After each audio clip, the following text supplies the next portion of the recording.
E aí galera, aqui é o JP e hoje a gente vai fazer exercícios da apostila Eleva para o primeiro ano de Química 2, apostila 4, capítulo 16.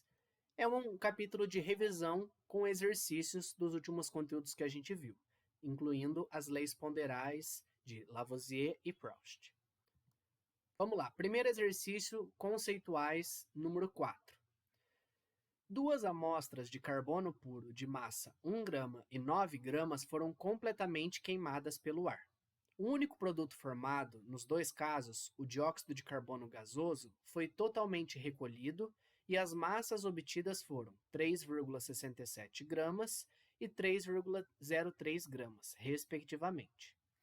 Utilizando esses dados, demonstra que nos dois casos obedeceu-se à lei de Proust. Nesse caso, a gente só tem que mostrar, ok, uma observação que foi feita, né? Provar aquela observação. Então, vamos ver aqui. Vamos pegar os dados. Ele fala que eu queimei carbono, então quando eu queimo carbono, significa reagir com oxigênio e formou dióxido de carbono. Ele falou que foi o único tipo de produto que eu obtive. Na queima do carbono, ele fez duas reações, né?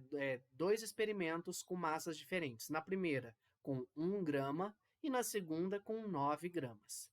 E ele constatou que a massa de dióxido de carbono formado era 3,67 no primeiro caso e 33,03 gramas no segundo caso.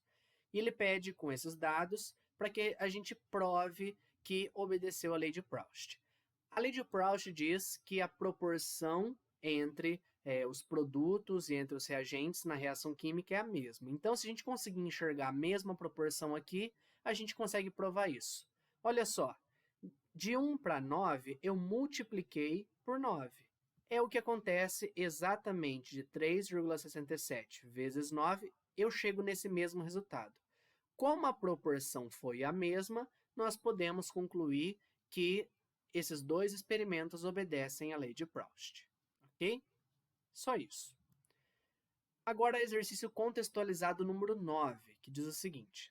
Os pratos A e B de duas balanças foram equilibrados com a mesma massa de materiais diferentes. Em uma só havia carvão e na outra apenas palha de ferro. Em ambas as balanças foi colocado fogo no prato B. Então, olha só, primeira balança, carvão dos dois lados, segunda balança, palha de ferro nos dois lados. Lembrando que ele colocou fogo apenas em B. Então, vou queimar B aqui.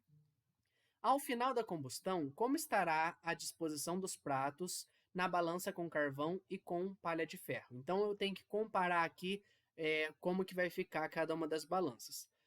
Bom, quando eu queimo carvão, já vimos isso, eu formo dióxido de carbono, ok? Eu formo produtos gasosos. Está aqui. Se você não lembrasse disso, ele te dava a reação. Então, ó, carbono, quando reage com o gás oxigênio, né, o carvão, forma gás carbônico, produto gasoso.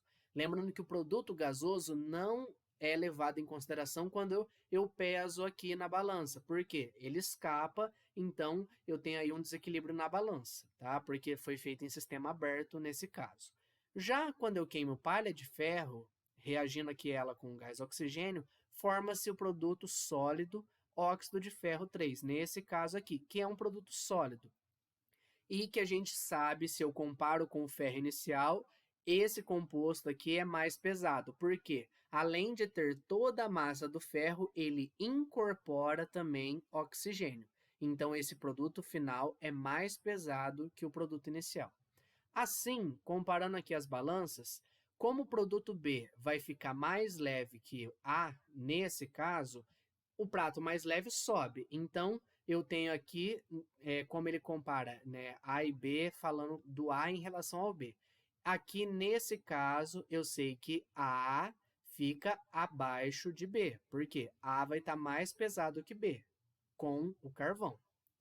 Já nesse outro caso, é o contrário. Como B fica mais pesado, eu tenho que o A fica acima de B, ok? Então, a alternativa correta aqui, eu tenho A abaixo de B, no caso do carvão, esse prato fica mais pesado que esse, e no caso da palha de ferro, A acima de B, ok? É um exercício que se a gente não toma cuidado, a gente erra facilmente. Não é difícil, mas tem que tomar o devido cuidado aqui, ok? Agora, contextualizado número 15. Em uma viagem, um carro consome 10 kg de gasolina. Na combustão completa desse combustível, na condição de temperatura do motor, formam-se apenas compostos gasosos. Considerando o total de compostos formados e um sistema fechado, pode-se afirmar que os mesmos. Cuidado aqui, tá? Porque quando ele fala sistema fechado, a gente pode ter um erro aqui perigoso. Vamos lembrar aqui qual que é a reação de combustão da gasolina. Quando eu queimo gasolina, né, uma combustão completa, eu tenho a seguinte reação. A gasolina reage com oxigênio, formando gás carbônico e água. O que a gente tem? A gente tem que foram usados 10 kg de gasolina. Mas além da gasolina, tem a massa de oxigênio que foi usada e que ele não falou. Eu tenho aqui uma quantia, né, se eu somo aqui, maior que 10 quilos. Por quê? Ainda que seja uma quantia muito pequena de oxigênio, eu tenho que levar em consideração essa massa, que é superior aos 10 quilos de gasolina. E tudo que tem desse lado vai ser igual a tudo que tem desse. Então, eu posso afirmar com certeza que os produtos que vão ser formados têm uma massa maior que 10 quilos. Porque, além dos 10 quilos, tem a massa de oxigênio para levar em consideração. Então, eles vão vão pesar mais que 10 quilos, ok? Cuidado aqui com o que pode aparecer aqui, porque pode gerar dúvidas, tá? Então, é sistema fechado, tá? Então, tudo que eu tenho no começo é igual a tudo que eu tenho no fim, em massa. Por isso que é um sistema fechado. Mas, além dos 10 quilos, eu tenho a massa de oxigênio também, ok? Agora, para a gente fechar, aprofundamento número 16. Diz o seguinte: a obtenção de etanol a partir da sacarose, açúcar, por fermentação, pode ser representada pela seguinte equação. Tá aqui, ó. Sabendo que 342 gramas de sacarose formam 184 gramas de etanol, calcule em quilos a massa de açúcar que deve ser utilizada para produzir um volume de 50 litros de etanol. É um exercício difícil, mas que a gente vai fazer com calma e vai ver aqui que não tem nada de extraordinário. Primeiro, eu vou trocar aqui os símbolos pelo nome aqui da substância. Então, ó, sacarose mais água, etanol mais dióxido de carbono, gás carbônico. Ele falou que 342 gramas de sacarose formam 184 gramas de etanol. Não me importa que massa de água e de dióxido de carbono, tá? Tendo essa relação aqui dos dois já é suficiente. Agora, ele quer saber a massa de açúcar. Só que ele deu volume de etanol. Aqui tá em gramas, é massa. Então, eu tenho que transformar esse volume em massa. Como que a gente vai fazer isso? Densidade. Se a gente lembrar, densidade, massa por volume. O volume é 50 litros. Como a unidade aqui é grama por ml, eu não posso usar litro e aqui em ml. Então, vou transformar 50 litros em 50 mil ml. Lembrando que cada litro tem 1000 ml. Pela fórmula da densidade. Densidade é massa por volume.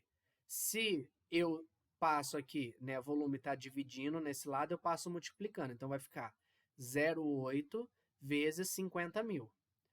Fazendo essa conta, eu chego em 40 mil gramas. Só que como ele me pede a massa em quilos, eu já vou transformar aqui em quilos. 40 mil gramas equivalem a 40 quilos. Tá certo? Por que eu posso fazer isso? Grama aqui está em quilo, grama, a resposta aqui, que eu vou chamar de x, vai sair em quilo. Ok? Então, retomando, ele me deu a proporção, descobri quanto esse volume de etanol tem em massa. Então, 50 litros equivalem a 40 quilos de etanol, usando aqui a fórmula da densidade, nas mesmas unidades aqui certinho. Bom, agora já tenho aqui a minha relação, só multiplicar em cruz. Fazendo essa conta, eu tenho aqui, né, como eu não consigo enxergar uma proporção igual nos outros exercícios, não tem problema, é só você multiplicar em cruz normalmente. Eu chego que x é 70,35 quilogramas, 74,35 quilogramas. Está aproximado esse valor, essa daqui é a nossa resposta final, ok? Então, cuidado com exercícios desse tipo, beleza? Qualquer dúvida, já sabem. A gente fecha a nossa aula aqui. Qualquer dúvida, estou à disposição. Até a próxima. Tchau, tchau.